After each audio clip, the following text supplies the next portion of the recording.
Buckle up, AITX community. There's a lot to cover in today's weekly video summary. I'm Steve Reinharz, CEO of Artificial Intelligence Technology Solutions, trading on the OTC Pinks as AITX. Today, sales, the team, Ukraine, our technology, travel, and Project S. That's what we're going to talk about. Let's get started with sales. We love sales. Sales are critical, obviously. We need to grow revenues, or rather, we need to continue to grow revenues exponentially. And there were many sales press releases this week, which is great. I love that. And there's going to be more next week.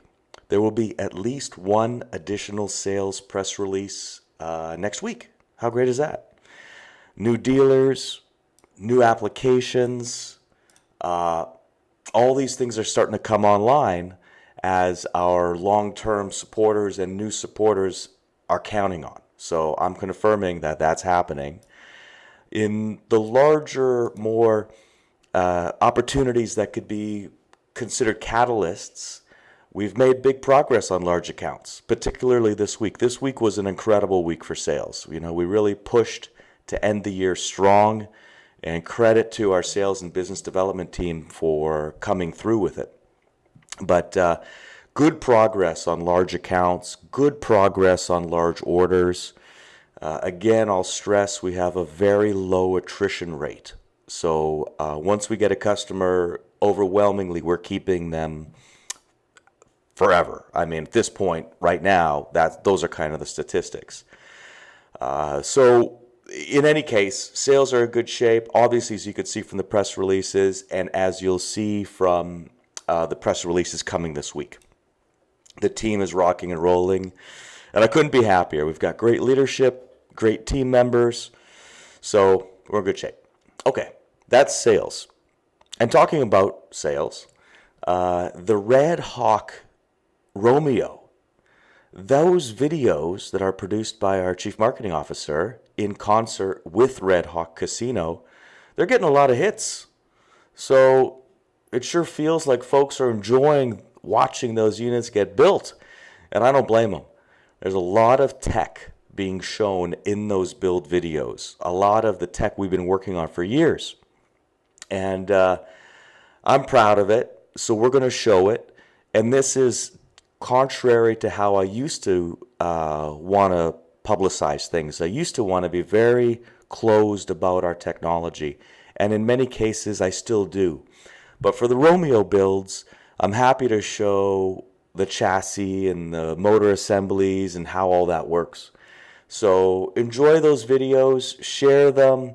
It's cool watching things get built, and I think it's cooler watching Romeos get built. So I hope you all are enjoying those. Talking about the team, I just want to say that, I've said before that every department in the company is, rocking and rolling. I want to give a little bit more specifics in this week's video, mainly because the amount of work that's happening and the quality of the work that's happening is dramatic.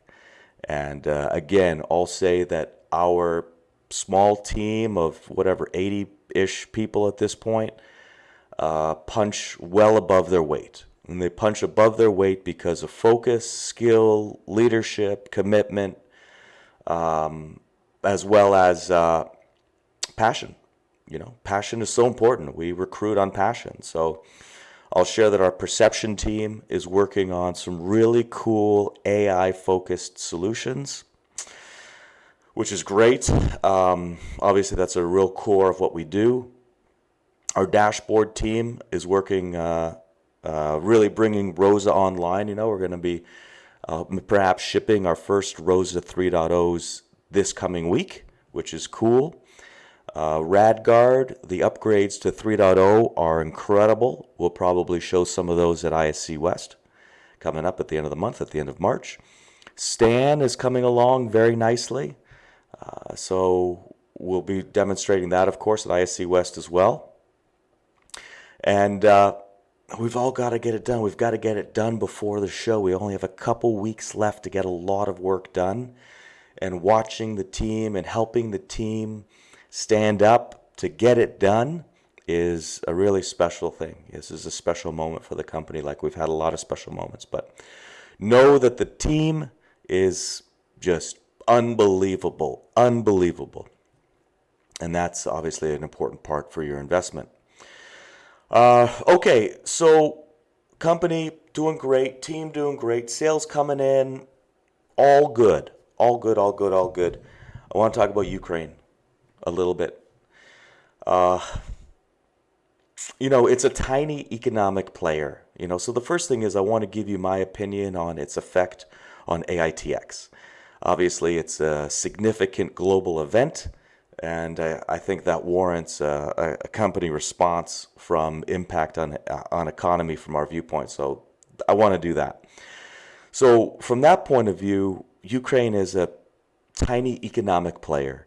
Their entire gross domestic product is equal to roughly 16 weeks of Walmart sales. So it's nothing on the world stage.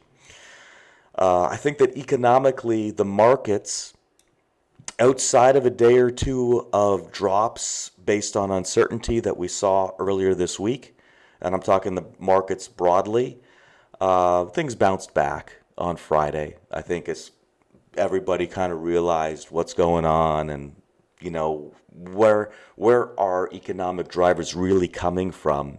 Are they coming from the Ukraine and Russia? The markets obviously said no. And we went back to focusing on our interest rate challenges, which is what I think is our biggest factor driving markets right now, because so many of the large cap companies are sitting on such huge cash reserves that the interest rate issues affect them and drive the whole market down. So now, certainly there is some uncertainty related to Russia's escalation if we, as Americans and Canadians and NATO, get involved.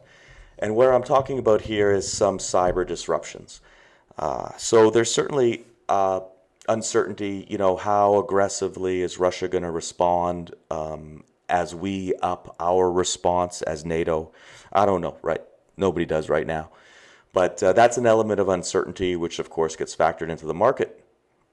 But as far as everybody's worried about the gas, I want to remind everybody, we have been held hostage by petrostates, by dictatorship petrostates for 50 years on and off, dating from the gas crisis in the 70s all throughout any of the little events that happen with any of the other petrostate dictatorships, which Russia is.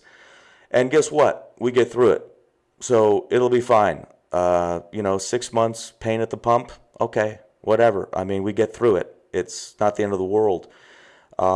We can certainly turn on our capacity to continue to produce, and it's fine. We get more stuff from Canada, Venezuela, wherever. So I'm not overly worried about the for North Americans, for energy reliance.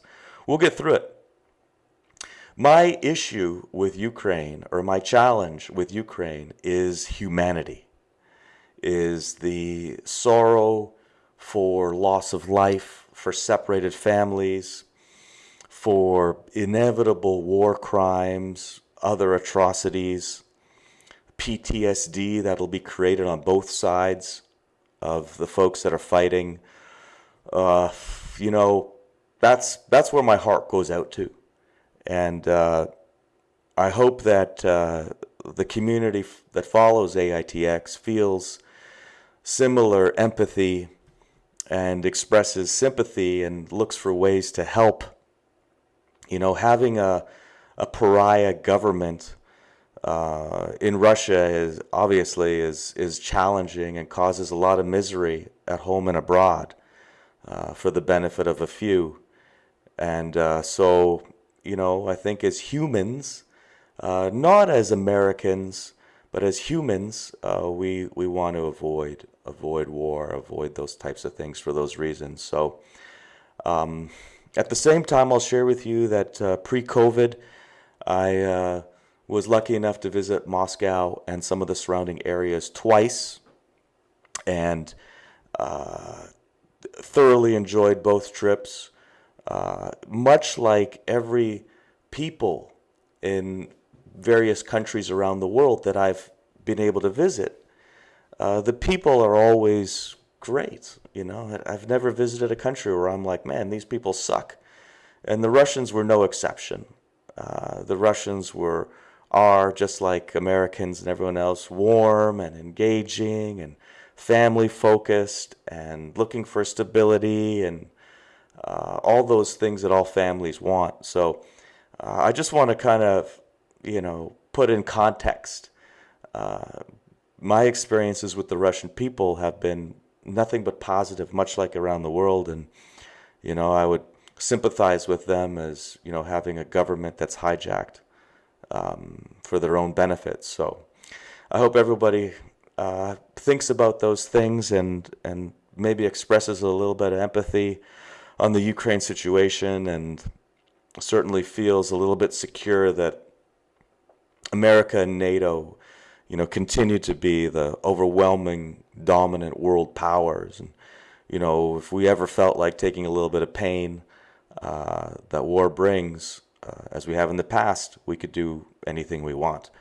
So anyway, just my thoughts and ramblings on it. I don't see it affecting AITX. I see it affecting humans, and my heart goes out to them. And certainly I don't blame the Russian people for this.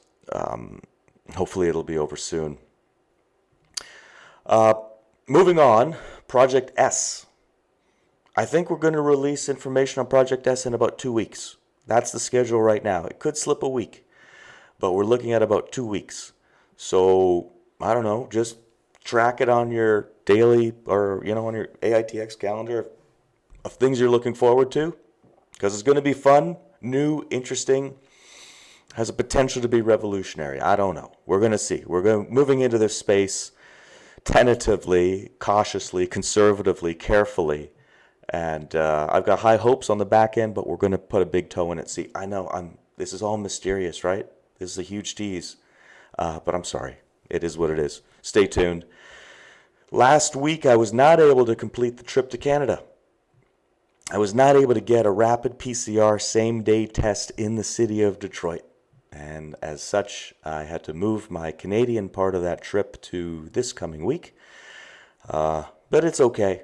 I missed dining on, delicious Swiss chalet. But what are you going to do?